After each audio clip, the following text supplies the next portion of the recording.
Kwok is a mother of 4. Her stories have been published in the San Francisco Chronicle, KQED, and the Compassionate Friends newsletter. Her mama monologue is called He's Always Here. Here's Kimberley.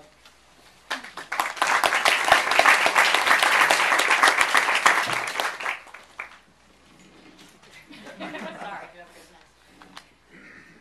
it was Christmas 2001, what was supposed to be our first Christmas as a family of 5.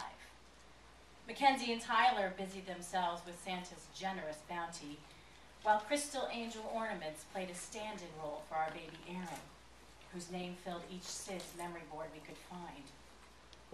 My spiritual journey with Aaron over these past 3 months rivaled the season's best miracle stories, but it was a distant second prize to feeling him snuggled against me. The next day, we flew to Colorado to celebrate a new year with Kevin's family. We landed at 10 o'clock that night, barely making it ahead of a ski-worthy winter storm. Kevin's dad greeted us with a week's list of cooking assignments. The success or wild failures of Christmases past hinged on how effectively we legislated Kevin's mom out of dinner duty. Watching her in the kitchen was like dropping a pack of Mentos into a liter of Coke. You knew it was going to explode. You just didn't know when or how messy it was going to be.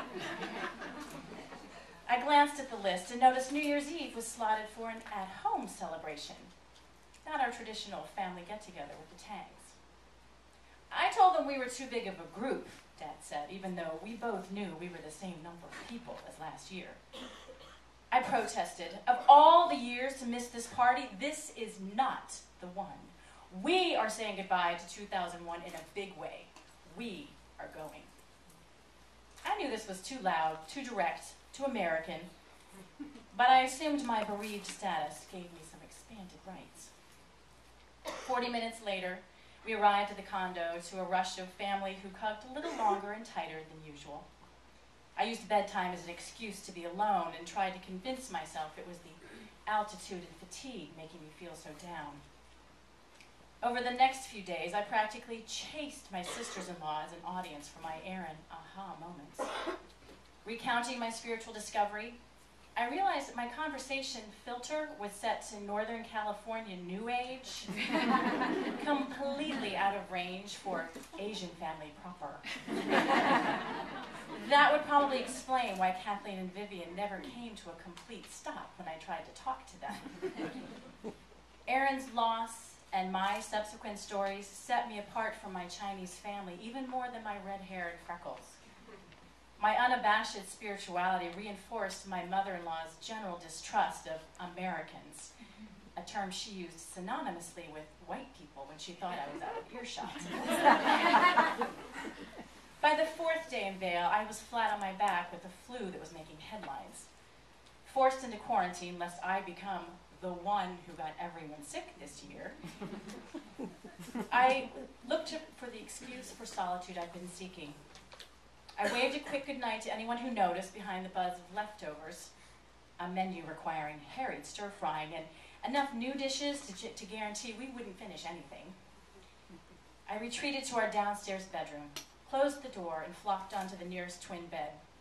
I was hacking and feverish, but lucid enough to also feel restless. I scanned the selection of dusty volumes lining the rickety metal shelves nailed to the far wall. Stashed between Burden of Proof and Noble House was a familiar gold-lettered spine from my Presbyterian youth. As I pulled it from the shelf and wiped its black leather cover, I recalled a story our pastor had shared with me about her spiritual improv technique she'd used with her study group. Each person would close their eyes, flip through the Bible, and select a passage without looking. They'd read the verse to the group and discuss how its message was meaningful to them. A sort of Bible tarot reading. I could definitely relate to that. Because my recent session had been led by a stargazer who used colorful angel cards instead of the King James version. The clock radio clicked to 5:30, and I realized it wasn't just the flu making me feel so low. I needed to know Aaron wasn't a passing temporary force propping me up at home in San Francisco.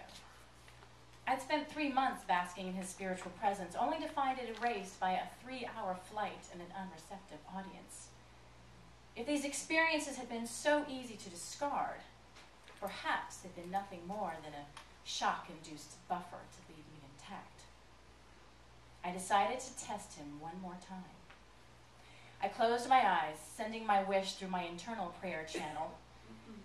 I wanted to know that Aaron was here. I thumbed through the Bible, feeling the gentle breeze of tissue-thin paper ripple and whirl by the hundreds in my grasp. I held my finger firmly against the page and looked down to see the results of my Bible roulette.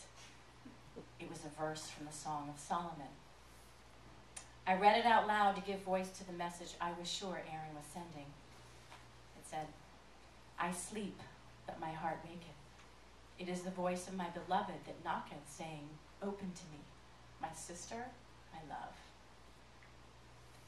A familiar warmth surrounded me, filling my heart to the point of nearly bursting. A sob gathered in my chest, this time in recognition and love. Aaron was never the one leaving when he felt so far away. I was. He is here.